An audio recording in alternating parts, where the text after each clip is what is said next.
Assalamualaikum warahmatullahi wabarakatuh. Izin memperkenalkan diri, nama saya Raka Rahmat. Saya dari Prodi Teknologi Hasil Pertanian. Di sini saya akan menjelaskan sedikit apa itu perawatan dan juga perbaikan dari mesin pengolahan. Sebelum masuk ke mesinnya, yaitu di belakang saya, di sini ada hammernya.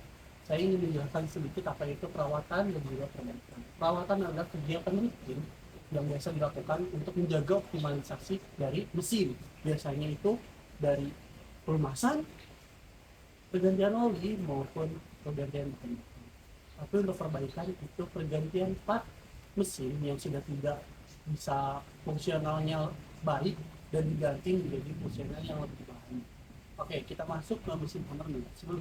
Sebelum memakai hammernya itu kita menggunakan apa yang namanya SOP atau K3. Dari K3 tersebut ya mungkin kita pakai itwal, sarung tangan dan masih banyak lainnya.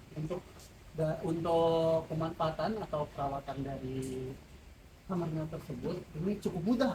Kita cukup hanya melihat asonya saja, air radiator, solar atau oli, apakah saat akan dipakai itu sudah cukup atau tidak. Lalu kita cek juga apakah masih ada debu-debu di dalam hopper seperti yang kalian lihat di sini. Biasanya masih ada debu-debu yang sisa-sisa dipakai kemarin-kemarin. Kalau ada itu kita bisa dibersihkan. Kita bersihkan, lalu kita cek rumah, lalu kita nyalakan, apakah kita dengar suara mesin, apakah sesuai dengan yang kita biasa dengar dari si hammer mill ini. Kalau tidak, mungkin ada kerusakan di dalamnya. Nah, biasanya setelah pemakaian itu kita bersihkan kembali beberapa area, yaitu di hopper maupun di output. Setelah kita bersihkan kembali dari debu-debu, kita cek lagi asonya apakah berkurang sangat banyak atau tidak. Kalau berkurang kita bersihkan lagi. Oke, sekarang kita ke kerusakan. Biasanya kerusakan yang dialami adalah di belt atau fan belt. Fan belt biasanya mengalami haus. Kalau haus ini bisa diganti teman-teman. Kita cek setiap sebelum dipakai, adakah ini longgar atau tidak. Nah, kalau misalnya longgar bisa dikeratkan, tapi kalau sudah haus harus diganti. Dan beberapa hal juga ada baut-baut yang lepas, biasanya itu masuk perawatan, kita cek dulu.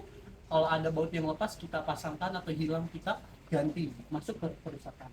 Kalau kerusakan biasanya ada di hammernya, di hammer dalam biasanya ada yang patah. Nah, itu wajib diganti, tidak bisa dilas teman-teman. Kenapa? Nanti saat bahan masuk itu tidak maksimal penggilingannya. Mungkin sekian dari saya, dari mesin pasca pakai, dari mesin pengolahan. Mungkin wassalamualaikum warahmatullahi wabarakatuh.